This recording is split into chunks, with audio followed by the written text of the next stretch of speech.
क्या अब बिहार में जमीन के दाखिल खारिज के लिए भी पैसा देना होगा? क्योंकि अभी तक जो प्रक्रिया चल आ रहा था जमीन दाखिल खारिज के लिए, उसके लिए कोई यहाँ पर शुल्क निर्धारित नहीं था। वो अलग बात है कि यहाँ पर जो है करप्शन का शिकार हो गया था ये प्रक्रिया। लेकिन अब बिहार के सरकार के द्वारा यानी बिहार विधानसभा से इस विषय पर विधेयक लाकर उस विधेयक को पास भी करा लिया गया है। बस उस पर अब राज्यपाल का एक सिग्नेचर बाकी है। उसके बाद ये पूरे बिहार भर में नया नियम लागू हो जाएगा। इस नए नियम के तहत प्रत्येक आवेदन पर आप लोग को 200 रुपया देना होगा बिहार सरकार को। तो आज की इस वीडियो में हम आपको कंप्लीट जानकारी देने वाले हैं इस नए नियम के बारे में। तो आपसे बस एक ही रिक्वेस्ट रहेगा कि इस वीडियो को बिना स्किप किए हुए पूरे एंड तक जरूर देखिएगा।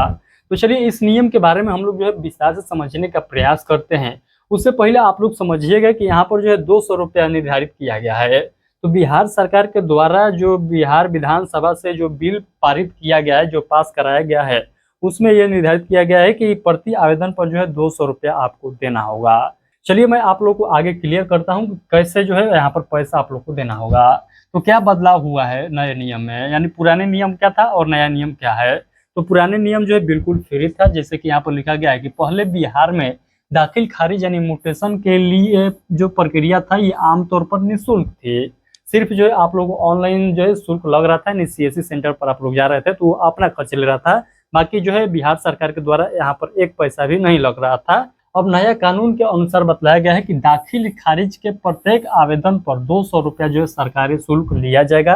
और इसके साथ साथ जो है यहाँ पर सीएससी सेंटर वाले ले रहे थे अपना शुल्क, वो तो लेंगे ही लेंगे। तो 200 रुपया जो है अब सरकार के अकाउंट में भी देना होगा, ये बात आप लोग ध्यान रखिएगा। ये नए जो है नियम में ये बात जो है लिखा गया है, ये जो है प्रावधान किया गया है। तो दाखिल खारिज क्या होता है, तो आइए मैं आप लोग को समझा देता हूँ।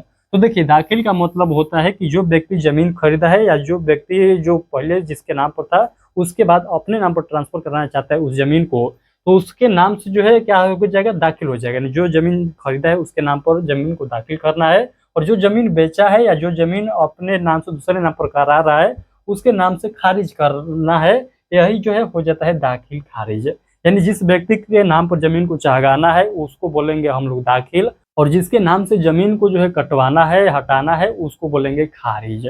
इसी को दोनों को मिला देते हैं तो हो जाता है दाखिल खारिज। यानी जो व्यक्ति जमीन खरीदता है उसके नाम पर चाहगाया जाता है, जो जमीन बेचता है उसके नाम से जमीन को काटा जाता है सरकारी दफ्तरों से नाम, उसी को जो है बोलते हैं दाखिल खारिज।